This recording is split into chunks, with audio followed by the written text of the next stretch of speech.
Hi guys, here a mini blog of our Rajgir trip. So me and my husband went to a trip to Rajgir.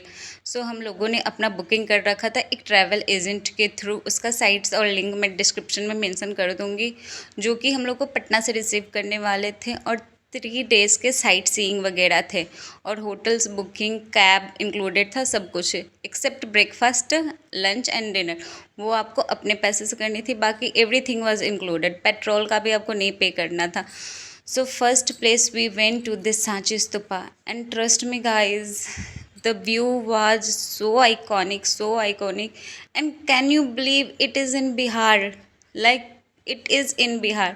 You must visit it once in a life. It was so beautiful. It was like a total cultural shock for me.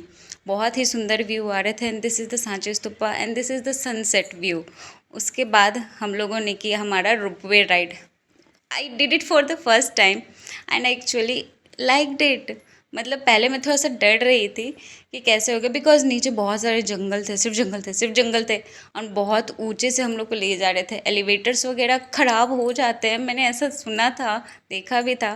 But it was a amazing experience. उसके बाद we went to a Japanese temple, जो कि वहीं पे था कुछ 2-4 kilometre आगे. वहाँ पे जाने के बाद हम लोगों ने दर्शन किया. इट्स नेम हुआ Japanese temple, but it's more than like a Krishna temple. वहाँ पे हरे कृष्णा के इतने सारे भक्त थे and they all way dancing, zooming, गाना गा रहे थे. एंड जस्ट लाइक क्या माहौल था, बहुत अच्छे माहौल थे. वहाँ से हम लोगों ने प्रसाद खाया. And this drum which was constantly beating by this man, जो कि इतना अच्छा वहाँ का वाइब्स था. You must visit it once again. फिर हम लोग गए अपने राजगीर सफारी के लिए, और ये मैं और मेरा मैन. राजगीर सफारी में जाने के बाद हम लोगों ने पहले गार्डन वगैरह एक्सप्लोर कर रखा था, और इसकी भी टिकट्स बुकिंग वगैरह वो खुद कर रखे थे. टिकट्स बुकिंग इंक्लूडेड था वो चीज़ में, जो हम लोगों ने ट्रैवल बुकिंग वगैरह से करवाई थी. पहले हम लोगों ने गार्डन एक्सप्लोर किया. फिर उसके बाद सफारी में हम लोग अपने वैन के सीट पे बैठ गए. And first we saw the deer देखा. उसका फुल फैमिली था. And there are so many types of deer. Look कितने सारे थे, और इनके वैराइटीज़ भी अलग अलग थे, जो कि मेरे को पता भी नहीं था कि इतने वैरायटी के डियर होते थे. Then we saw the lioness, जो कि अकेले चल रही थी. And she was so close to our van. She even try to jump to the window of our van.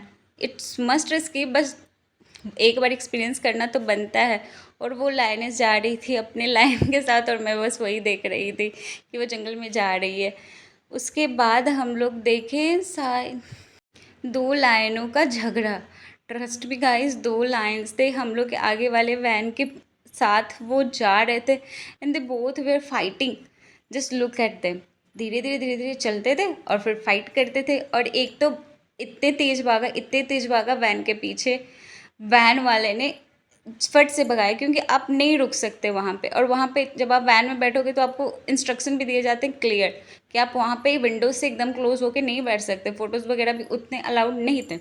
फिर हम लोग गए घोड़ा कटोरा लेक, और वहाँ पे हम लोगों ने सबसे पहले ये बतख देखे. देवर ग्रुप ऑफ बतख्स, मतलब इतने सारे बतख्स थे ग्राउंड पे पानी में. And this is the beautiful picture.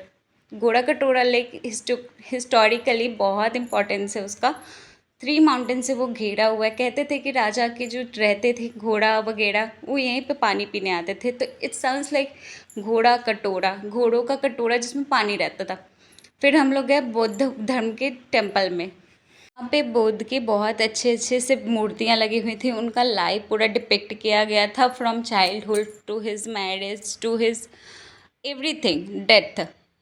पूरा बुद्धा का लाइफ डिपिक्शन था. Then we went to the Bhutanese temple, Tibetan temple and Vietnamese temple. उसके बाद इतना ट्रैवल एंड टूरिंग करने के बाद हम लोग थक गए. एंड वी नीड आवर चाय लेने के बाद हम लोग कुछ मिले मेरे वियतनामीज फ्रेंड्स से, विच वॉज सो स्वीट. दे बहुत स्वीट थे. दैट्स